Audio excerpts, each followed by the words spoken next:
The village gathered in silence as Kayamika's coffin was lowered into the earth. Ada stood closest. Her hands shook as she dropped flowers into the grave. They had been best friends since childhood. Now, Ada felt half of her soul was buried. After the burial, the village square was quiet. Everyone went home. Ada stayed awake in her room, staring at the ceiling. Sleep would not come. Her phone buzzed. She sighed, thinking it was a cousin checking in. But the name on the screen froze her blood, Kayamika. Ada sat up slowly, heart hammering. "It's a mistake," she whispered.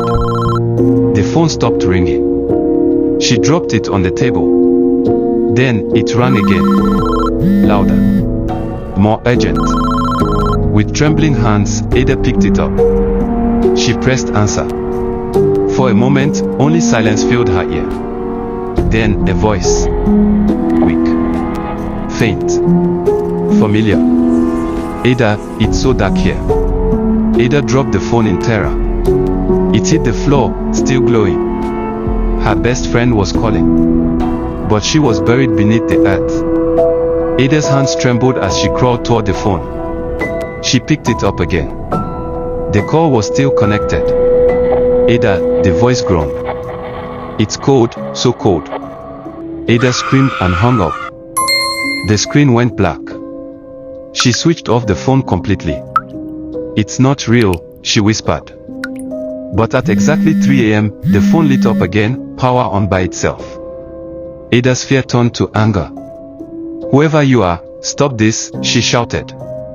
A whisper replied, "Why are you angry, Ada? You left me alone." Ada froze.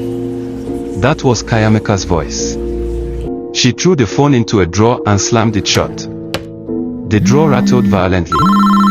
The phone kept ringing inside. Ada ran outside into the night. The air was cold, the village quiet. She looked back. Through her window, a faint glow lit the room. Unable to sleep, she stayed outside until dawn. At sunrise, Ada went to the cemetery. Something felt wrong. Kayamika's grave looked disturbed. The soil was uneven. Her heart stopped when she saw scratch marks on the soil. She stumbled backward, whispering, "No, this isn't real." The ground vibrated beneath her feet, just once, like something moving. Suddenly, her phone rang again inside her pocket. She pulled it out.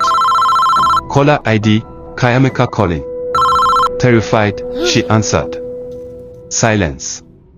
Then, "I can't breathe." Ada dropped the phone. It landed on the grave. The grave shifted again.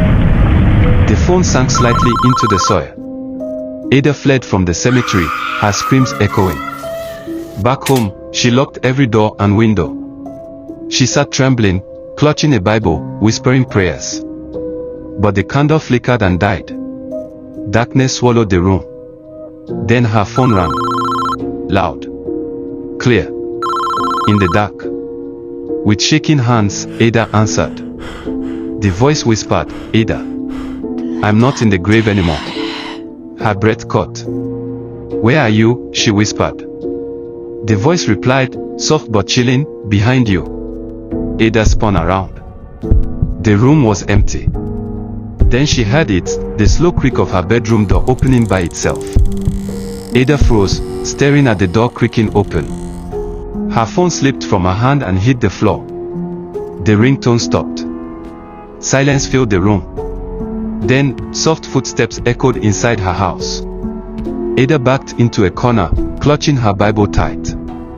A whisper drifted from the dark, "Don't hide from me, Ada." Her phone lit up again, vibrating across the floor. Caller ID, unknown number. Against her will, Ada picked it up. The voice hissed, "I'm already inside." Ada threw the phone at the wall. It shattered, but kept ringing. A cold hand touched her shoulder. She spun around, nothing was there. But the phone repeated the words, "I touched you." Ada bolted from her room and ran outside into the night. The village was silent. Too silent. Every house was dark. No voices, no life.